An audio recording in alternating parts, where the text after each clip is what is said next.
लेकिन उन्होंने एक नसीहत दी है उनको, उनका कहना है कि मुसलमानों को जो है डरने की जरूरत नहीं है, लेकिन सर्वोच्चता सुप्रीमेसी वाले एटीट्यूड को छोड़ना चाहिए मुसलमानों देखिए, आरएसएस का एक बहुत बड़ा बिलीफ है, और वो बिलीफ क्या है कि the supremacy of the Aryan race,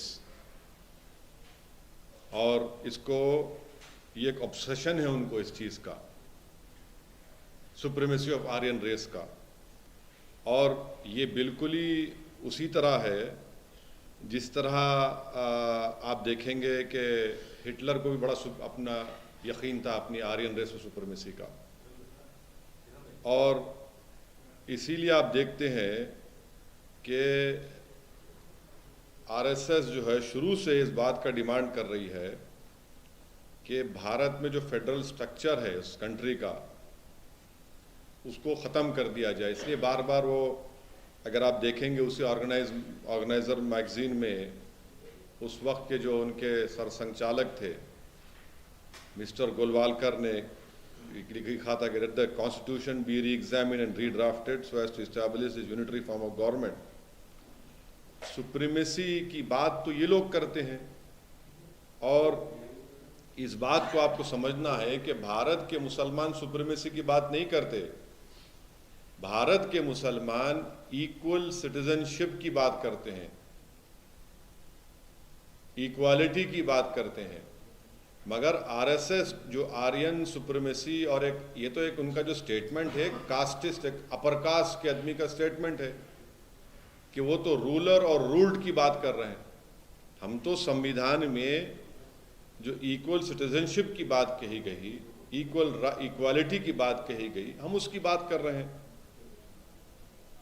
और दूसरी बात यह है कि वो मैंने मुझे समझ में नहीं आ रही, तो हमारे जो हमारे हिंदू भाई हैं, भाई बहन हैं, उनके ताल्लुक से ये कह रहे हैं कि स्टेट ऑफ वॉर में है। कहाँ स्टेट ऑफ वॉर में? हम सब तो एक डेमोक्रेटिक कंट्री का हिस्सा हैं। कोई कॉलोनियल पावर तो भारत में रूल नहीं कर रहा है। बाबा साहेब अंबेडकर का बनाया हुआ संविधान सबके लिए है। So where is a question of war? कहाँ है वॉर? कहाँ हो रही है? तो इस चीज को समझने के लिए उन जो ये क्यों कह रहे हैं, वो जस्टिफाई कर रहे हैं एग्रेशन जो दिख रहा है मॉब लिंचिंग में, जो एग्रेशन दिख रहा है हिजाब के खिलाफ, उसे जस्टिफाई कर रहे हैं। जो एग्रेशन दिख रहा है घर तोड़ने में, उसको जस्टिफाई कर रहे हैं। That is why he is saying you must understand it is but natural for those at war to be aggressive. वो जस्टिफाई कर रहे हैं वो जो भोपाल की बीजेपी की एमपी की जो स्पीच है जिसमें उन्होंने कहा कि चाकू रखो और काटो, धर्म संसद में जो स्पीच दी गई उसको जस्टिफाई कर रहे हैं वो। अगर वॉर है तो फिर देश के प्रधानमंत्री क्या कर रहे हैं? अगर वॉर है तो ये तो लॉन्ग टर्म डैमेज है उनका दिमाग का, और कुछ भी नहीं है। भागवत साहब ने एक और बात कही कि मुसलमान को ये सोचना बंद करना पड़ेगा या ये एटीट्यूड छोड़ना पड़ेगा कि वो कभी इस देश पे राज करते थे और अगर वो चाहे तो अपने पूर्वजों के पास वापस आ सकते हैं। नहीं, एक तो देखिए बड़ा कॉन्ट्रडिक्टरी स्टेटमेंट है उनका। पहले तो ये वो इस्लाम से डरा रहे हैं, हाँ, फिर दूसरा ये कह रहे हैं कि आप वापस आना चाहे तो वापस आ जाइए। अरे कॉन्ट्रडिक्टरी है ना भाई। अगर कोई अपना रिलीजन छोड़ के चला गया है, फिर आप बोल रहे हैं वापस भी आ सकते, तो आप क्यों डरते हैं मुसलमानों? समझ में नहीं आ रहा मुझे। हम क्या बात कर रहे हैं? भारत के जो मुसलमान हैं वो क्या बात कर रहे हैं? वो बात कर रहे हैं लिबर्टी, इक्वालिटी, फ्रेटर्निटी और जस्टिस की। भारत के मुसलमान कोई सुपीरियर होने का कहाँ क्लेम कर रहे हैं? हम तो बोल रहे हैं कि इक्वालिटी दो हमारी इक्वल राइट्स को, इक्वालिटी को आप सुपरमेसी समझ रहे हैं। असल सुपरमेसी तो आपकी है। आप समझ रहे हैं कि हिंदू राष्ट्र है और अगर आप यहां पर रह रहे हैं तो ये तो गोलवारकर ने जो अपने बंच ऑफ थॉट्स किताब में और अब एक और अपनी किताब में वी आर नेशन डिफाइंड में गोलवालकर ने कहा कि Muslims Christians are the internal threat. वो तो उसी को रिटेरेट कर रहे हैं। हम तो ये शुरू से कह रहे हैं इस बात को। ये हम इक्वालिटी की बात करें तो आप सुप्रीमेसी की, अरे आप सुप्रीमेसी की दिखा रहे हैं अपनी। आप ये दिखाना चाह रहे हैं कि वो आप रूलर है और हम रूल्ड हैं। हम ये कह रहे हैं कि नहीं, हम इक्वल सिटीजनशिप की बात कर रहे हैं, इक्वालिटी की हम बात कर रहे हैं। अब उनके लिए डाइवर्सिटी एंटी नेशनल है, उनके लिए डिफरेंट लैंग्वेजेस परेशान कुन है।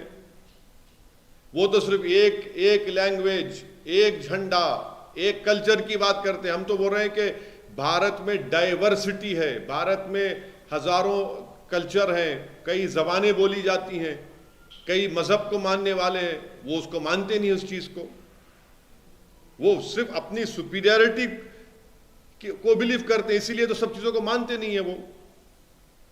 और आखिरी बात यह है, जब वो वॉर की बात कर रहे हैं, वो डायरेक्टली इंसाइट कर रहे हैं लोगों को, वो डायरेक्टली इंसाइट कर रहे हैं कि वायलेंस करो मुसलमानों के खिलाफ। यह सबसे खतरनाक बात उनके इस इंटरव्यू में है। आप इंसाइट कर रहे हैं लोगों को। आपको ये नहीं लगता कि वो सबको मिलकर रहने वाली बात, कहां मिलकर रहने वाली बात कर रहे हैं उसमें? वो आप बताइए कौन सी बात आपको नजर आ रही है मिलकर रहने की उसमें? मैं भी तो उस इंटरव्यू को देखा हूं, पढ़ा हूं, उसमें कौन सी बात है मिलकर रहने की? बताइए। आप तो कह रहे हैं कि आपको अगर रहना है भारत में, पहले तो होते कौन है मुसलमानों को परमिशन देने के लिए कि मैं कैसा अपना फेथ को फॉलो करूंगा, नहीं करूंगा? कैसे आप कंडीशन लगाते मेरे सिटीजनशिप के ऊपर मोहन भगवत? हम यहां पर अपना फेथ एडजस्ट करने के लिए नहीं है। कोई नागपुर में जो बैठा हुआ है, जो एलेज सेलिब्रेट है, हमको उनसे सीखने की जरूरत नहीं है। आप होते कौन है हमको बताने वाले? फिर आप बोलते कि सबका डीएनए एक है। अरे भाई, एक एक्सटर्नल थ्रेट अगर नहीं है तो आप बेसिकली, अगर आप ये कह रहे हैं कि एक्सटर्नल थ्रेट नहीं है, तो आप चीन जो जमीन चोरी कर रहा है उस चोरी को आप छुपा रहे हैं और सीनाजोरी दिखा रहे हैं माइनॉरिटीज से। उन्होंने जनसंख्या नीति पे भी बात बोला है कि उसकी एक पॉलिसी होनी चाहिए जनसंख्या को लेकर। क्या पॉलिसी होनी चाहिए उनको ही बताइए। मोदी सरकार खुद सुप्रीम कोर्ट में ये डालती है कि हम 2 चाइल्ड नाम की जरूरत नहीं है, TFR रेट गिर चुका है। हेल्थ मिनिस्टर राज्यसभा में खड़े होकर कहते हैं TFR रेट गिर चुका है, 2 चाइल्ड नाम नहीं होना चाहिए लोग राज्यसभा में। आप आखिर इतना डरते क्यों हैं मुसलमानों से? आप आखिर इस भारत की डाइवर्सिटी से क्यों डरते हैं? भारत के प्लुरलिज्म से क्यों डरते हैं RSS वाले? भारत के इन डिफरेंट कल्चर से क्यों डरते हैं आप? क्यों डरते हैं आप? बताइए ना हमको। मगर उनका ये कहना था कि जो नॉइसी बिहेवियर है, जो सुप्रीमेसी बिहेवियर है, उनको एड्रेस करते हुए कहे तो कौन नॉइसी बिहेवियर कर रहा? बताइए। जो मुस्लिम्स को कौन कर रहा है? एक एग्जांपल बताइए। भोपाल के MP का स्टेटमेंट वो नहीं सुनते क्या? जरा कम सुने आ रहा क्या उनको? जो कह रही है कि चाकू रखो जब काटा जाता है। कौन दिया स्टेटमेंट? हो सुप्रीमेसी की बात नहीं है क्या उसमें? धर्म संसद में कौन कह रहा है कि रेप करो? कौन कह रहा है? बताइए ना आप। ये तो सब संघ के लोग हैं। वो खुद इस बात को कर रहे हैं ना, सुप्रीमेसी की बात तो वही कर रहे हैं। और फिर आप क्या बोल रहे हो उसमें? इंग्लिश का वर्ड क्या था? क्या है वो? मैं डेलिबरेटली ट्वीट नहीं किया, आपको ऑफ द रिकॉर्ड बाद में बताऊंगा। क्या था? बॉयस्चरस। पूरा बोलो। बॉयस्चरस सुप्रीमेसी। नहीं, उसमें बी के बाद एक आर भी आता। हाँ, बॉयस्चरस रेटोरिक। हाँ, बॉयस्चरस रेडिकल सुप्रीमेसी, बॉयस्चरस रेटोरिक सुप्रीमेसी। कौन कह रहा है भाई? ये आप ही तो बता रहे हैं ना। आप ही ये कौन? ये जो भोपाल की MP किसकी है? कौन सी पार्टी की है? कौन सी आइडियोलॉजी की है वो? ये धर्म संसद वाले जो बोल रहे हैं, कहां के हैं वो लोग? आप अपनी पहले आर्यन सुप्रीमेसी को आप मानते, आपका स्टेटमेंट एक कास्टिस्ट अपर कास्ट का कैसा आप एक फ्यूडल लॉर्ड की तरह आप बोल रहे हैं कि हम रूलर हैं, आप रूल्ड हैं। अरे वो है ही नहीं, गया जमाना वो।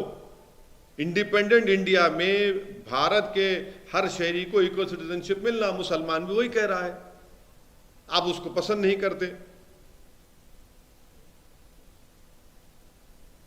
ये अवेकनिंग हो रहा है, वॉर स्टफ क्या है भाई? आजादी का अमृत उत्सव हम इसलिए मना रहे हैं 75 साल का कि वॉर, आप बोलेंगे कि अवेकनिंग है, एक वॉर है, 1000 साल की जंग है, इसलिए ओवर जीलियस हो जाते। आप जस्टिफाई कैसा कर रहे हैं इन चीजों को? इखलाक पीलू खान के कत्ल को आप जस्टिफाई करेंगे क्या? यानी आज इसी स्टेटमेंट की, इन्हीं स्टेटमेंट्स की वजह से भारत में मुसलमानों का हिजाब एक थ्रेट हो गया, भारत में मुसलमानों की मस्जिद एक थ्रेट बन चुका है, हमारा वजूद एक थ्रेट बन चुका है, हमारा कल्चर या भारत का कल्चर जो सब मिला हुआ है, आप बोलते नहीं एक ही कल्चर होना चाहिए। क्या हो रहा है फिर? ये आजादी का अमृत उत्सव मना रहे हैं और मोहन भागवत ये कह रहे हैं। आप पहले तो आपको कोई इख्तियार ही नहीं है। You have no right whatsoever to tell me. आप बोलिए ना, चीन जो कब्जा करके बैठा है मोहन भागवत, उस पर क्यों नहीं बोलते? चीन से डरते क्या मोहन भागवत? 1000 स्क्वायर किलोमीटर चीन कब्जा करके बैठा, उस पर नहीं बोलेंगे? एक्सटर्नल थ्रेट है ही नहीं। चीन की फौज बैठी हुई है डेप्सांग डेमचाक में, अरुणाचल प्रदेश में 8000-7000 फीट से नीचे ऊपर आकर हमारी फौज पर हमला करने की कोशिश करते हैं। हमारी बहादुर फौज उनको रोकती है, उसका बात ही नहीं करते। चीन का मामला इससे कुछ लेना नहीं तो एक्सटर्नल थ्रेट नहीं है बोल रहे ना। एक्सटर्नल थ्रेट है बोल रहा हूं मैं। एक्सटर्नल थ्रेट हमारे को है, एलओसी पर भी है, एलएसी पर भी है। इस कमेंट की अभी टाइमिंग और इसका चाइना का इस चीज से कुछ नहीं नहीं, बिल्कुल है, बिल्कुल। देखिए, he says there is no external threat to India. China is sitting inside our territory. They are embedded in Depsang and Demchok. They are attacking. They have attacked our soldiers in Arunachal Pradesh. We have 50,000 armies. Our soldiers are facing the Chinese PLA. आए दिन आप देख रहे हैं कि जम्मू में terrorist आकर हमारे भारत के लोगों को मार रहे हैं। वो थ्रेट नहीं है। आपको उसकी फिक्र नहीं है। आप जस्टिफाई कर रहे हैं इन चीजों को। आपको इलेक्शन लड़ना है 2024 का, लड़ो आप, मगर इस तरह से अगर आप करते जाएंगे ना तो ये ठीक नहीं है। फिर ये मतलब सर मिलजुलने की जो बातचीत हो रही थी, वो आप वो वे में भी ले सकते ना सर? मतलब अरे बाबू, आप जो है, सुनिए, वासुदेव कुटुंबकम आप बोल रहे हैं सारी दुनिया के लिए, और यहीं तोड़ रहे आप, यहीं तोड़ रहे आप।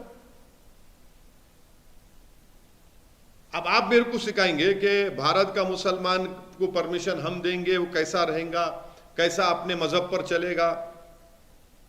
हमारी सुप्रीमेसी की बात नहीं है इंडिपेंडेंट इंडिया में। हमारी बात है, हर इंडियन की बात है कि इक्वालिटी की बात होनी चाहिए, और इक्वालिटी की बात है। आप कैसा कंडीशन लगा रहे मोहन भागवत मेरे सिटीजनशिप के ऊपर, बताइए। हम क्या उनके लिए अपना फेथ एडजस्ट कर लें? आपको ये नहीं लग रहा कि एक वो दोस्ती का हाथ है, या फिर वो टोन में आपको नहीं लग रहा है? कौन सी? अरे आप दोस्ती इस तरह करेंगे?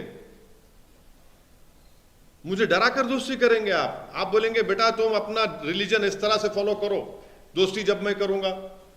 तुम मुझसे कहेंगे कि एडजस्ट करो अपने आप को, इस तरह मैं करूंगा, और आप दोस्ती इस तरह करेंगे कि हम रूलर हैं, आप रूल्ड हैं। अरे फिर संविधान किस लिए है? फिर ये इस तरह से दोस्ती कैसे होंगी, बताइए आप। सर हिंदुस्तान को हिंदुस्तान रहने देना चाहिए, ये बात बोले हैं सर। हाँ, हिंदुस्तान, भारत और इंडिया, ये सारे बहुत से नाम हैं, लेकिन हिंदुस्तान की बात जब आप वो करते हैं तो आप हिंदुस्तान को कैसे हिंदुस्तान देखते रहने देना हैं? चाहिए। हिंदुस्तान को हिंदुस्तान रहना हिंदुस्तान है, बस आप हिंदुस्तान बोलना बंद कर दिए। कितने सालों से भारत बोलते, तो हिंदुस्तान हिंदुस्तान है, तो उसका मतलब क्या निकलता है? कॉन्स्टिट्यूशन की किताब ला के पढ़ाता हूं आपको मैं। मोहन भागवत को भी भिजा दो आप एक। भारत के संविधान में क्या लिखा हुआ है? क्या है सर? भारत है ही नहीं है। नहीं, आपको नहीं मालूम बाबू? हिंदुस्तान की है, भारत नहीं है लिखा हुआ? हाँ, बट लिखा हुआ भारत है। हिंदुस्तान क्यों नहीं बोलते आप? इंडिया भी बोल सकते हैं। लेकिन हिंदुस्तान नहीं बोल सकते। नहीं, आप कौन सा आप क्या चाह रहे हैं? आप तो इस मुल्क की प्लुरलिज्म को, इसकी खूबसूरती को, डाइवर्सिटी को, इसकी एक खूबसूरती को तो आप खत्म करना चाह रहे हैं। वही तो आपका मकसद है। मोहन भागवत जी को भेजाएंगे सर कॉन्स्टिट्यूशन की कॉपी आप? नहीं, आपको दे दे तो आप भिजा दो। मेरा एड्रेस नहीं है मेरे पास उनका। आप लोगों के पास होगा एड्रेस उनका, आप भी मैं दे देता हूँ आपको। अभी जेम्स की जिस तरीके अभी से issue हो रहा है, बीजेपी भी मोहन भागवत के स्टेटमेंट को सपोर्ट कर रही है। हाँ, नहीं कैसा नहीं करेंगे? वो तो उनके गुरु घंटाल हैं। मोहन भागवत उनके गुरु घंटाल हैं। जब गुरुजी बोलेंगे तो चेले तो थाली मारेंगे ना। आप पॉलिटिक्स से क्यों जोड़ रहे हैं सर इसको? मतलब आगे के इलेक्शन से क्यों जोड़ रहे हैं? क्या है? अभी इलेक्शन बिल्कुल 2000 ये तो 2024 का ये है ना तैयारी। 2024 की तैयारी और क्या है? नहीं, इन्फ्लेशन पे मोहन भागवत कभी नहीं बोलेंगे। हाँ, मैं मानता हूं कि वो जानवरों के डॉक्टर हैं, मगर इन्फ्लेशन पे नहीं बोलेंगे, अनएम्प्लॉयमेंट पे नहीं बोलेंगे, चीन पर नहीं बोलेंगे। डॉलर जो 80 कितना हो गया आपको मालूम? डॉलर कितना हुआ अभी? 80 के ऊपर है। हाँ, उस पे नहीं बोलेंगे। किस पे बोलेंगे? इस पे बोलेंगे। सर ये आपको जो लगता है 2024 मतलब जो चुनाव है उससे पहले एक वातावरण अपने आप को एक वातावरण तो चल रहा है ना मैडम। वातावरण में क्या वातावरण चल ही रहा है। उसमें कुछ तब्दीली लेकर नहीं, कोई तब्दीली नहीं है इसमें। तब्दीली कोई नहीं है, बल्कि हर सो कॉल्ड सेकुलर पार्टी तो अब ये दिखाना चाह रही है कि हम मोहन भागवत से बड़े हिंदू हैं, हिंदुत्व की आइडियोलॉजी में चलना चाह रहे हैं। वो तो चल रहा माहौल। कांग्रेस की तरफ अरे सब कर रहे हैं ना भाई साहब, सब कर रहे हैं। कौन नहीं कर रहा है बताइए आप? आप नहीं कर रहे हैं सर। क्या मैं कैसे करूंगा? मैं तो कॉन्स्टिट्यूशन की बात कर रहा हूं। मैं कहां सुप्रीमेसी? मैं सुप्रीमेसी ऑफ कॉन्स्टिट्यूशन की बात करता हूं, supremacy of rule of law की हम बात करते हैं। इसको पॉलिटिकल क्यों बनाना? अरे क्यों पॉलिटिकल नहीं बनाएंगे? क्या करेंगे? फिलोसफिकल बात करेंगे क्या? इस बयान को आप कैसे देखते हैं? इस टाइमिंग, बयान की टाइमिंग को कैसे नहीं, देखते हैं? ये क्या 24 से पहले का एजेंडा से ऐसे इस तरह के स्टेटमेंट और आते रहेंगे, इससे ज्यादा खतरनाक आते रहेंगे। यही उनका असल मकसद है और कुछ नहीं है। हिंदू राष्ट्र के मुद्दे पे अगला चुनाव होगा, आपको लगता है? वो तो कह चुके हैं ना। वो तो मोहन भागवत तो कह चुके हैं, आरएसएस कह चुके हैं, बीजेपी के कई एमपीज कह चुके हैं, कई बीजेपी के आरएसएस के आइडियोलॉग्स लिख चुके हैं इस बारे में, किताबें लिख रहे हैं अब तो। तो आपको लगता है 24 में ये एजेंडा होगा हिंदू राष्ट्र? हाँ, एम्प्लॉयमेंट नहीं, वो नहीं चाहते एम्प्लॉयमेंट, अनएम्प्लॉयमेंट मुद्दा रहे। वो नहीं चाहते कि प्राइस राइज मुद्दा रहे। वो नहीं चाहते कि चीन जो ज़मीन में घुसा हुआ वो मुद्दा रहे। वो ये नहीं चाहते कि भारत में जो फेडरलिज्म की धज्जियां उड़ाई जा रही हैं बीजेपी की तरफ से, वो मुद्दा रहे। सर इक्वालिटी की बात वो भी कर रहे हैं। कैसे? हाँ, वो बोल रहे हैं कि मुसलमान जो है इक्वल समझे। अपने क्या? आप को सुप्रीम मतलब क्या? कहाँ? कहाँ? कौन सा मुसलमान अपने आप बोलता हूँ मैं सुप्रीमेसी हूँ? सबसे lowest highest drop out rate, lowest literacy rate. सुनिए, इंटर ऑपरेबिलिटी जो है सबसे लोवेस्ट मुसलमानों में। हर चीज में मैं कमजोर मैं हूं, और आप बोल रहे मैं सुप्रीमेसी की बात कर रहा हूं। अरे मैं इक्वालिटी की बात कर रहा हूं। धर्म पर हिजाब को लेकर क्या मैं फ्रीडम ऑफ रिलीजन नहीं है क्या मुझे कॉन्स्टिट्यूशन में? क्या मुझे अब इख्तियार नहीं है अपने उस पर चलने का? इक्वालिटी नहीं है कॉन्स्टिट्यूशन में, राइट टू इक्वालिटी नहीं है। आप दे रहे हैं स्टेटमेंट, हिंदू मुस्लिम आप कर रहे हैं, मैं नहीं कर रहा हूं ये। आप अगले चुनाव के लिए अगर ये एजेंडा सेट कर रहे हैं करके आपको लगता है, तो आप किस एजेंडे पर आगे बढ़ने वाले हैं 2024 के चुनाव? वो बोलेंगे ना, अभी बोलेंगे ना, हम तो बोलेंगे, हम तो अपना बोलेंगे। कर्नाटक का चुनाव आ रहा है सर, क्या होगी पार्टी की रणनीति? कर्नाटक के चुनाव लड़ेंगे, कितने सीटों पर लड़ेंगे? कुछ चर्चा हो रही है? चर्चा तो हो रही है, बताएंगे आपको जब चर्चा पूरी हो जाएगी। हम कुछ जब फाइनल बिल बोलेंगे बताना है तो ज़रूर आपको इंशाल्लाह हम बताएंगे। अकेले जाएंगे, गठबंधन का द्वार नहीं, पूरा जब पूरा हो जाने दीजिए बताएंगे फिर आप। सर ये अच्छा, जो एक सवाल ये भी उठता है कि अगर वो हिंदूवाद को लेकर जो है आगे बढ़ते हैं या चुनाव की बात करते हैं, तो आप भी जब चुनाव के लिए जाते हैं तो ज्यादा स्ट्रेस उसी पे रहता है कि मुस्लिम कम्युनिटी पे जो है आप ये स्ट्रेस करते हैं। देखिए, मैं एक बात सुनिए, गुजरात के चुनाव हुए हैं, आपके बाजू हमारी दोस्त बहन अनेरी बैठी हुई है। गुजरात में मैं कम से कम 80-90 के करीब या 50-60 तो किया हूँगा, जनसभाएं किया हूँ। आप लोग क्यों कैरी नहीं किया? अगर मैं ऐसा कुछ मसाला दिया तो किए ना सर, पूरा कैरी नहीं, क्या समझो मेरी बात को। अगर मैं कोई इस जैसा आप बोल रहे हैं मुस्लिमवाद किया तो आप छोड़ते थे मेरे को? आपका छोड़ता था उन्हें, मेरे को कौन नहीं छोड़ते थे? 9 बजे शुरू आते, क्या कर रहे, चीखा मार मार के रख फट जाती नाक की, उस सर की, इतना पुकारते। कहाँ है बोलो? आप लोग भी नहीं किए ना। 8 बजे का नहीं किया आप भी नहीं किए, 6 बजे का नहीं किया आप। नहीं, मेरे अगर ऐसा भाषण होता उसी पे चलाते ना मेरा। नहीं करे, दूल्हा नहीं बनाए मेरे को आप। लेकिन इसमें एक इम्पोर्टेंट बात बोल रहे हैं सर, वो कह रहे हैं कि मुसलमानों को डरने की जरूरत नहीं, तो आप क्यों बोल रहे हैं कि बार-बार डर गए? अरे वो भाई आप सुप्रीमेसी आप दिखा रहे हैं, आप डर रहे हैं। उल्टा मैं बोल रहा हूँ, आप मुसलमानों से क्यों डर रहे हैं? अच्छा, आप एक अच्छा, और हाँ, और एक बात, और आप ये भी समझ रहे हैं, नहीं आप ये भी समझ रहे हैं कि मुसलमान जो है अपने अगर पुराने धर्म को वापस आना था तो आ जाइए। अरे भाई क्यों सेल्फ कॉन्ट्रडिक्टरी कर रहे हैं आप? तो रिवर्स में आप भी बोल नहीं, रहे हैं मुसलमान डरा रहा है। नहीं, मैं नहीं कह रहा हूं वो डर रहे हैं, वो गैर जरूरी डर रहे हैं। एक ही बात है। नहीं, कोई नहीं, आपको ये समझना चाहिए कि वो डर रहे हैं। मुसलमान सुप्रीमेसी की बात ना कभी किया है ना कभी करेगा। आजाद हिंदुस्तान में हम कॉन्स्टिट्यूशन की सुप्रीमेसी को मानते हैं, रूल ऑफ लॉ की सुप्रीमेसी को मानते हैं। हमारी लड़ाई इक्वल राइट्स की है, इसको आप सुप्रीमेसी समझ रहे हैं क्योंकि आप नहीं देना चाहते भारत के माइनॉरिटीज को, दलित्स को इक्वल राइट्स। आपका दिमाग ये है कि आप आर्यन सुप्रीमेसी को मानते हैं। आप ये समझते हैं कि आप रूलर हैं और हम रूल्ड हैं। वो झगड़ा है असल। एक जगह एकजुटता की भी बात हुई है, तो आपको लगता है कि एकजुटता की जब बात आती है तो आप भी वही कह रहे हैं, वो भी वही कह रहे हैं? कहाँ है? मैं देखिए, मैं सुप्रीमेसी की बात कर रहा हूं, मैं संविधान की बात कर रहा हूं। आप डराने की भी बात कर रहे हैं। नहीं, वो डरा रहे हैं ना बोल के, मैं नहीं डरा रहा हूं। वो डर रहे हैं ना सर मुसलमानों से, वो सुप्रीमेसी है। नहीं, सुप्रीमेसी नहीं है वो सुप्रीमेसी नहीं है। वो हमेशा से इनका यही रहा है कि भारत के माइनॉरिटीज से, भारत के जो दलित हैं और भारत में जो एक पढ़ा लिखा तबका जो भारत के प्लुरलिज्म को मानता, उनसे हमेशा नफरत करते आए हैं। उनका ये स्टेटमेंट रिटिरेशन है गोलवालकर के स्टेटमेंट का, जो उन्होंने अपनी किताब बंच ऑफ थॉट्स में लिखी थी। We are nation of defined में लिखा था कि the internal threats to this country are Muslims and Christians.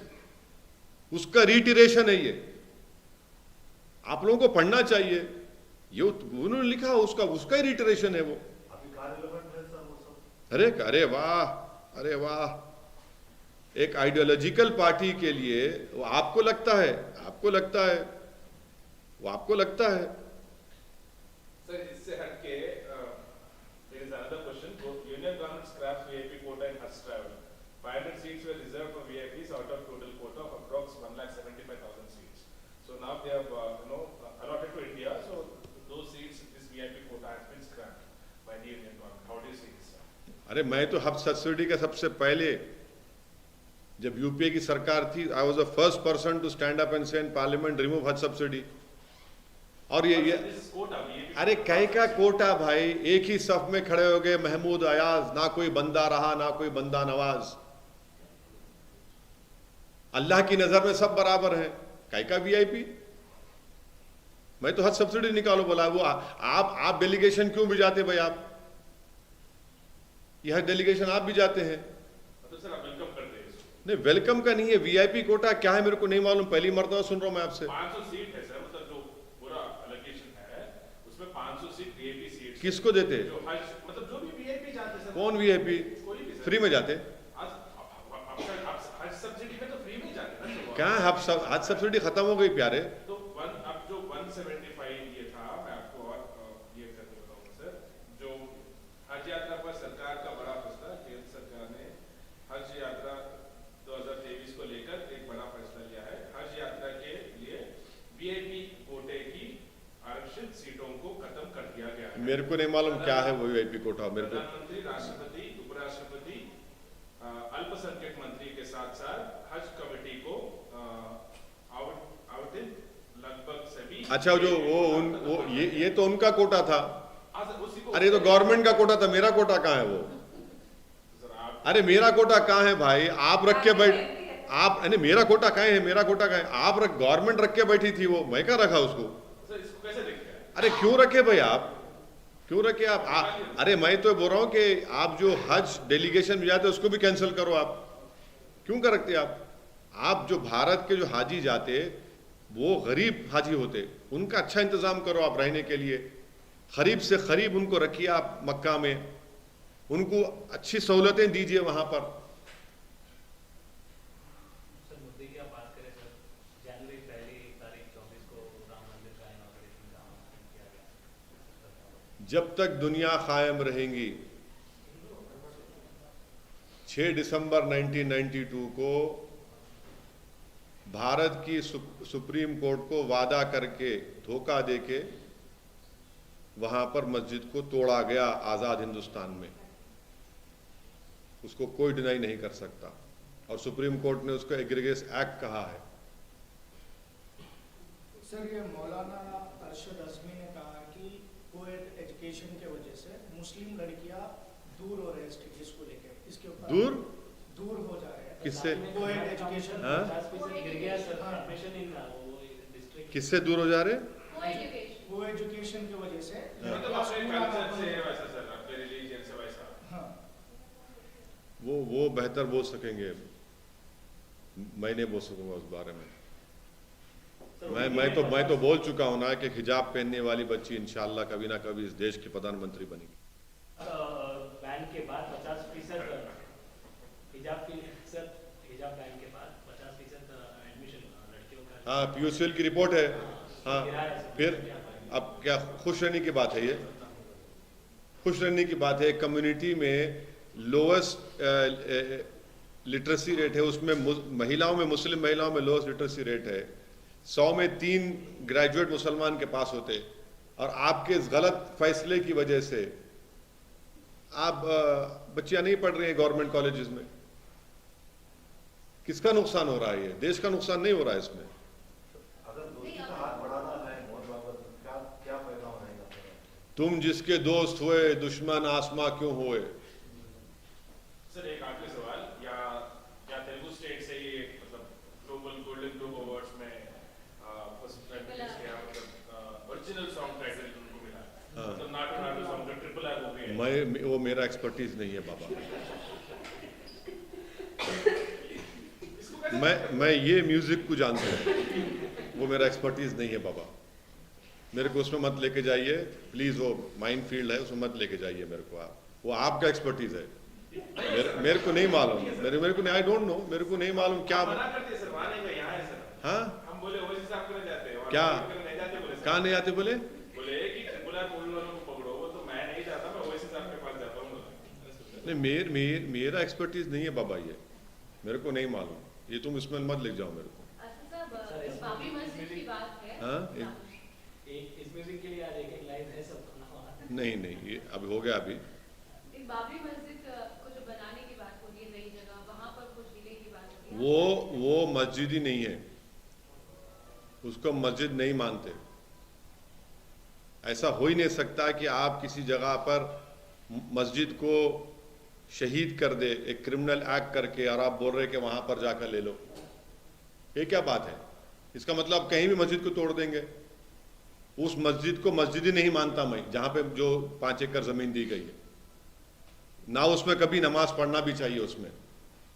बल्कि वो तो मॉडर्न डे मस्जिद ज़रारा है। वो आप जाके देख लीजिए मस्जिद ज़रारा किसको बोलते हैं। आप एक नहीं नहीं, अब उतना लंबा बहुत हो जाता है, वो इतना काफ़ी है, वो समझ, जिनको समझना था वो समझ जाएंगे, आप इतना ही कैरी करो बस। चलिए, थैंक यू।